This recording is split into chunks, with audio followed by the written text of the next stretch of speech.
বড়দেরকে প্রণাম আর ছোটদেরকে ভালোবাসা জানিয়ে আমি শিপ্রা মজুমদার আজকে আবার একটা নতুন রেসিপি নিয়ে তোমাদের কাছে চলে এসেছি। আশা করি রেসিপিটা তোমাদের ভীষণ ভালো লাগবে, তাহলে দেখতে শুরু করো এখন থেকে। আজকে আমি তোমাদেরকে কি দেখাতে চলেছি দেখো বন্ধুরা। এখানে একটা বাটির মধ্যে আমি 6টা কাজু বাদাম নিয়ে নিয়েছি। কাজু বাদামটাকে কিছুক্ষণ ভিজিয়ে রেখে তারপরে পেস্ট করে নিয়েছি। পেস্ট করা হয়ে গেছে। একটা বাটির মধ্যে 7খানা আলু ধুয়ে পরিষ্কার করে নিয়েছি। এটা দিয়ে আজকে একটা নিরামিষ রেসিপি তৈরি করে তোমাদেরকে দেখাবো। দেখো, কুকারে জল নিয়ে নিয়েছি। এবার আলুগুলোকে সম্পূর্ণটা ঢেলে দিলাম। এবারে কুকারের মুখটা বন্ধ করে দেবো। তারপরে একটা সিটি মেরে তারপরে আমি এটাকে অফ করে দেবো। আমার আলু সেদ্ধ করা হয়ে গেছে। আলুর খোসাগুলোকে ছাড়িয়ে নিয়েছি। একদম সেদ্ধ করে নিয়ে মাঝারি টাইপের সেদ্ধ করে নিয়েছি। এবার দেখো, কড়াইতে সর্ষের তেল নিয়েছি।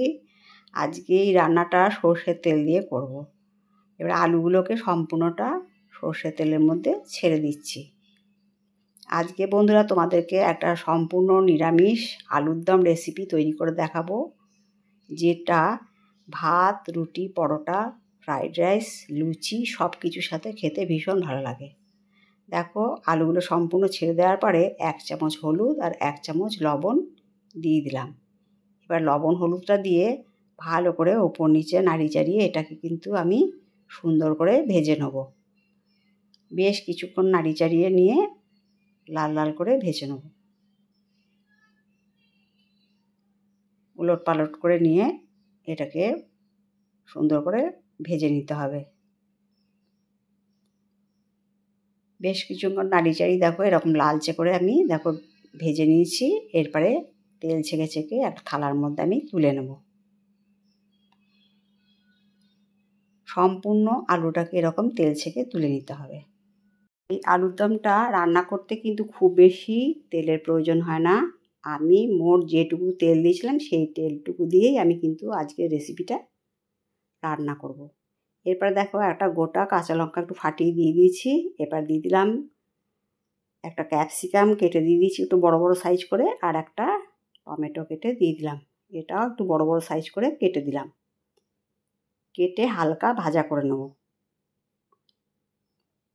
এই ক্যাপসিকাম আর টমেটো দেওয়ার জন্য কিন্তু টমেটোটা ভীষণ সুন্দর একটা স্বাদ আর গন্ধ আসে। এরপরে পরিমাণ মতো লবণ দিয়ে দিলাম। এবার ভালো করে নাড়িয়ে চাড়িয়ে নেব। আজকে আমি তোমাদেরকে একটা সেরা স্বাদের নিরামিষ আলুর দম রেসিপি তৈরি করে দেখাবো। এটার মধ্যে আমি আর এখন হলুদ দেবো না, এটাকে এমনি লবণ দিয়ে সুন্দর করে ভেজে নেব।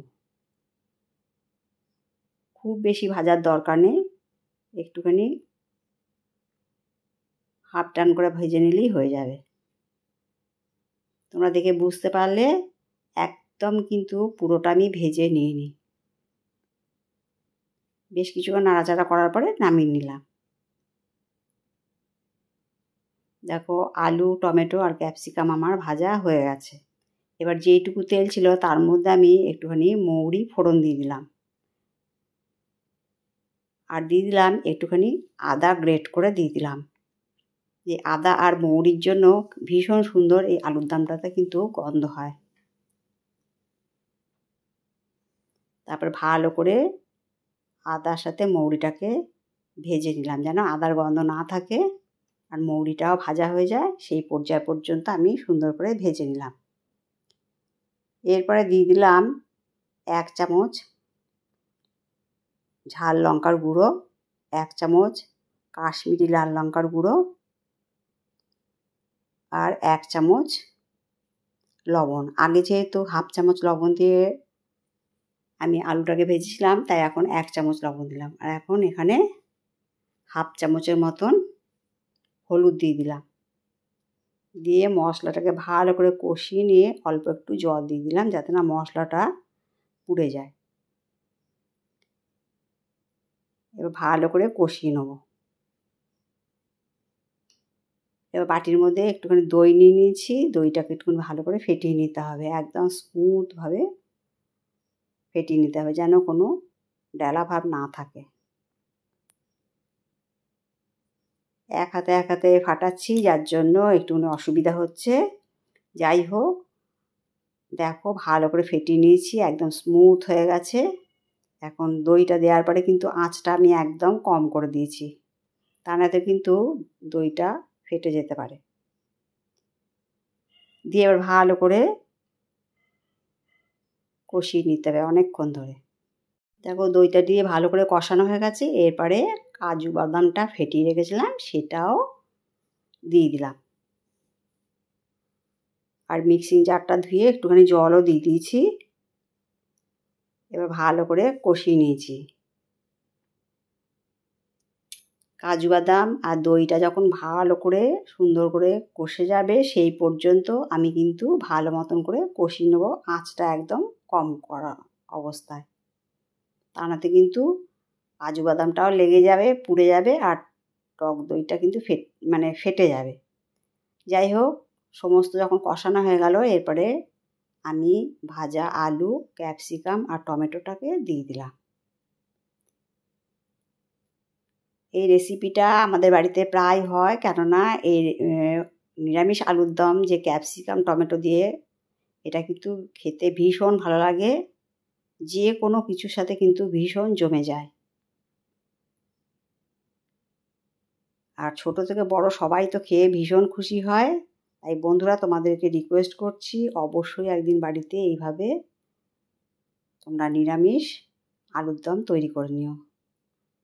আর আমার এই আলুর দম রেসিপিটা তো যদি তোমাদের ভালো লাগে, তবে লাইক, শেয়ার, কমেন্ট আর সাবস্ক্রাইব করে আমার চ্যানেলের পাশে থাকার জন্য অনুরোধ করলাম। আর যদি কোনো নতুন বন্ধু এসে থাকো, অবশ্যই বেল বাটনটা অন করে দিও, তাহলে সমস্ত নোটিফিকেশান তোমাদের কাছে পৌঁছে যাবে। এবার আমি স্বাদটাকে ব্যালেন্স করার জন্য কিছুটা চিনি দিয়ে দিলাম। চিনি দিয়ে ভালো করে ফোটা পর্যন্ত অপেক্ষা করব। যখন ফুটে উঠেছে, তারপরে আমি কিছুটা ধনেপাতা কুচি দিয়ে দিলাম। এই ধনেপাতা কুচি দেওয়ার জন্য কিন্তু আলুর দমটা একটা অপূর্ব সুন্দর গন্ধ আসে। তোমরা ইচ্ছা করলে কসুরি মেথিও দিতে পারো এর মধ্যে। আমার কাছে এই মুহূর্তে কসুরি মেথিটা নেই বলে আমি ধনেপাতা দিয়ে দিলাম। যাই হোক, রান্নাটা দেখো বন্ধুরা কমপ্লিট হয়ে গেছে। এবার আমি একটা প্লেটের মধ্যে নামিয়ে নিলাম। ঝোলটা ঠিক এই রকম পর্যায়ে রাখলাম, কেননা লুচি, রুটি, পরোটা সমস্ত কিছুর সাথে একটুখানি ঝোল হলে বেশ ভালো লাগে। তাহলে বন্ধুরা, তোমাদের সুন্দর সুন্দর কমেন্টসের মাধ্যমে জানিও আজকের রেসিপিটা তোমাদের কেমন লাগলো। তোমাদের সুন্দর সুন্দর কমেন্টস পেলে কিন্তু আরেকটা ভিডিও তৈরি করতে ভীষণ উৎসাহ পাই। দেখো কত সুন্দর দেখতে লাগছে। আমি সম্পূর্ণটা সার্ভ করে দিলাম।